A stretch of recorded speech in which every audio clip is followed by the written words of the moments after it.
पर पलने नहीं देना है। और हिंदुस्तान में कम से कम हम हिंदुओं को, मुसलमानों को, सिखों को, जैनों को, ईसाइयों को, ब्राह्मणों को, क्षत्रियों को, आदिवासियों को, वनवासियों को, ओबीसी को, सारे भारतवासियों को मिलजुल करके जो रहना है उसमें किसी की बुरी नजर ना लगे, इसलिए हमको भारत की एकता, अखंडता, संप्रभुता और आपस के भाईचारे को किसी भी कीमत पर कम नहीं होने देना। और मैं तो सारे भारत के राजनीतिक पार्टियों से भी आह्वान करता हूं, कम से कम अब तो आ जाओ और समझो कि इस्लाम अलग है और कट्टर इस्लामिक उन्माद अलग है, जो जिहाद को और आतंकवाद को जन्म देता है। और इस समय सबको आकर के इन आतंकवादियों के मंसूबे हैं, इनके ऊपर प्रहार करने के लिए सबको पहल करनी चाहिए। मैं देखता हूं कुछ राजनेता अभी भी चुप्पी साधे बैठे हुए हैं, सो कॉल्ड इन्फ्लुएंसर्स, यूट्यूबर्स, जो चिल्ला चिल्ला करके भारत को और भारत माता को गाली देते हैं, भारत में रामकृष्ण को और हमारी सनातन के प्रतीकों को, मानदंडों को गाली देते हैं, वो सब के सब सन्नाटा में चुप बैठे हुए हैं। ये क्या कहता है? इसका मतलब इरादा भारत की एकता, अखंडता और संप्रभुता को चुनौती देने का ही है। लेकिन कोई लाख यत्न कर ले, ये ठीक है। आज ट्रंप साहब ने भी मोदी साहब से बात की है और ये भूल जाते हैं आतंकवादी। इस समय देश के गृह मंत्री अमित शाह जी हैं, इस समय देश के प्रधानमंत्री नरेंद्र मोदी साहब हैं, और जब वो अपने शौर्य और अपनी वीरता पर आएंगे, मुझे पूरा विश्वास है इन सब आतंकियों को और इन आतंकियों के आकाओं को जरूर सबक सिखाएंगे। पहलगांव के बाद पुरी में भी घुसपैठ। भारत में दिल्ली, मुंबई से लेकर के हमारे तीर्थ स्थानों से लेकर के संवेदनशील जगहों पर दुबक करके, छिप करके बैठे थे। इसलिए मैंने कहा भारत के हर नागरिक को इस समय जागरूक रहने की आवश्यकता, और किसी स्थान पर भी, किसी धर्मस्थल पर, हरिद्वार से लेकर के काशी, मथुरा से लेकर के और अयोध्या जी से लेकर के हमारे तिरुपति बालाजी से लेकर के जितने भी हमारे बड़े धर्म के प्रतीक है, स्थान है, तीर्थ हैं, वहां से लेकर के ये कुछ ऐसे सॉफ्ट टारगेट जहां पर भी ये कर सकते हैं, वहां पर कुछ ना कुछ ये बड़ा कर सकते हैं। और जो भी हिंदू समुदाय में बड़े व्यक्तित्व हैं उनको भी निशाना बना सकते हैं। इसलिए हमको अभी कुछ अतिरिक्त सतर्कताएं बरतनी होगी, जिससे कि किसी भी प्रकार से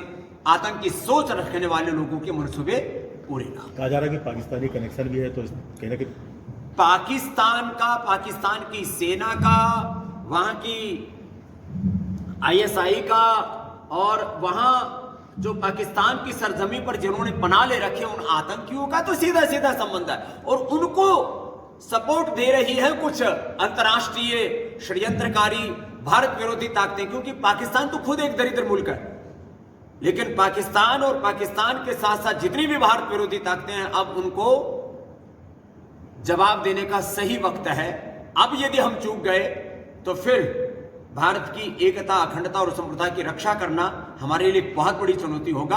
अब तो हमें इजराइल की तरह जवाब देने का वक्त आ गया, अमेरिका की तरह जवाब देने का वक्त आ गया। जैसे अमेरिका अपने दुश्मनों को कभी छोड़ता नहीं है, जैसे इजराइल अपने दुश्मनों को कभी माफ नहीं करता है, तो अब तो हमें कम से कम सब प्रकार के कायरता छोड़ करके और सब प्रकार की सहिष्णुता के झूठे नारे छोड़ करके और भारत की ताकत को दिखाना होगा।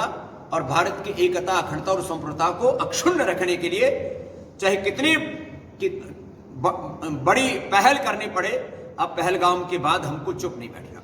स्वामी जी, लगता है आपको जिस तरह टारगेट किया गया है, भारतीयों को टारगेट किया गया है, इसमें कह रहे हैं पर्यटकों को टारगेट किया गया, श्रीनगर को टारगेट किया गया, इसमें जो है जम्मू कश्मीर की जो है कुछ लोगों को समृद्धि नहीं सुहा रही है, 370 वहां से हटाया गया, वो सुहा नहीं रहा है, राम मंदिर नहीं सुहा रहा है। बहुत से इसमें लोग तर्क दे सकते हैं। ये केवल धारा 370 का मैटर नहीं है, यह मैटर केवल राम मंदिर से जुड़ा हुआ नहीं है, ये वक्फ से जुड़ा हुआ मैटर नहीं है। ये मैटर जो है कोई इस्लामिक किसी एक सोच से जुड़ा हुआ मैटर नहीं है, ये मैटर बहुत बड़ा है। ये भारत के टुकड़े टुकड़े करना चाहते हैं, भारत में आग लगाना चाहते हैं, गृह युद्ध जैसी स्थितियां पैदा करना चाहते हैं, और वो नफरत की आग को इस तरह से हवा देना चाहते हैं कि भारत झुलस उठे।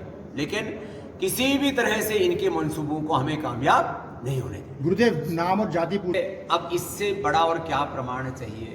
वहां पर जिन लोगों का अपना सब कुछ छिन गया, सोच सकता है कोई? पत्नी के सामने पति को गोली मार रहे, उसका धर्म पूछ करके, और ऊपर से ये कहते हैं जाकर के कह देना अपने आका को, अपने मोदी को। और किसी ने डर से ये कहा कि मैं हिंदू नहीं, मैं तो मुसलमान हूं, तो बोले कलमा पढ़ो। उनका कपड़े उतार करके खतना चेक किया जा रहा है। और इस तरह की टारगेट किलिंग होने के बाद भी हम सेकुलरवाद की चादर ओढ़ करके सो जाएं और ये कहें कि हिंदुस्तान में कोई टारगेट किलिंग नहीं हुई है, इससे बड़े शर्म की कोई बात नहीं हो सकती। तो जो सो कॉल्ड इस देश में सेकुलरवाद की चादर ओढ़ करके बैठे छद्म देशद्रोही हैं, उनको भी अब सबक लेना चाहिए। Thank you. ठीक।